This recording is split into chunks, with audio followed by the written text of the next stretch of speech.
À 20 ans, il défie tous les architectes de Paris et devient une légende.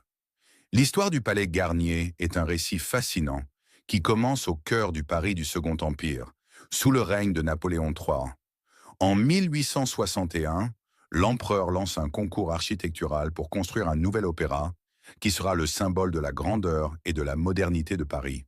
Parmi les 171 projets soumis, c'est Charles Garnier, un jeune architecte alors quasi inconnu, qui remporte le concours avec un projet architectural révolutionnaire. La construction débute en 1861, mais sera marquée par de nombreux défis. Le chantier est titanesque. On doit d'abord creuser jusqu'à atteindre une nappe phréatique souterraine. Pour stabiliser les fondations, des centaines de pilotis en bois sont enfoncés dans le sol et des systèmes de pompage complexes sont installés. Les travaux avancent lentement, ralentis par des problèmes techniques, des changements de design et même la guerre franco-prussienne de 1870. Le coût est pharaonique pour l'époque, environ 36 millions de francs or, une somme astronomique qui équivaudrait aujourd'hui à plusieurs centaines de millions d'euros. Garnier conçoit chaque détail avec une passion presque obsessionnelle, mélangeant des styles néo-baroques, Renaissance et plusieurs influences historiques dans un ensemble architectural unique.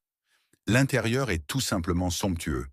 Le grand escalier en marbre, les sculptures dorées, les fresques monumentales et les plafonds peints racontent des histoires de mythologie et d'art.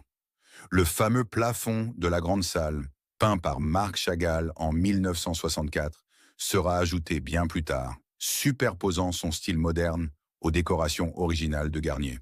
Un élément légendaire de l'opéra est son fameux lac souterrain, qui a inspiré le roman Le fantôme de l'opéra de Gaston Leroux en 1910. Ce lac réel, découvert pendant les travaux, a été intégré à la structure du bâtiment et sert de réserve d'eau et de système de protection contre les inondations. L'inauguration officielle a lieu le 5 janvier 1875, en présence du président McMahon. L'opéra devient immédiatement un symbole architectural et culturel, un monument qui raconte l'histoire artistique et sociale de Paris. Pendant la Première Guerre mondiale, le Palais Garnier sert partiellement d'hôpital militaire.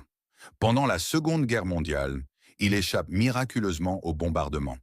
En 1989, l'Opéra Bastille est construit, devenant le nouvel opéra principal de Paris, mais le Palais Garnier reste un lieu de représentation et un musée. Aujourd'hui, le Palais Garnier attire plus de 400 000 visiteurs par an. Chaque recoin raconte une histoire, chaque ornement témoigne d'une époque où l'art et l'architecture étaient célébrés comme des expressions suprêmes de la civilisation humaine.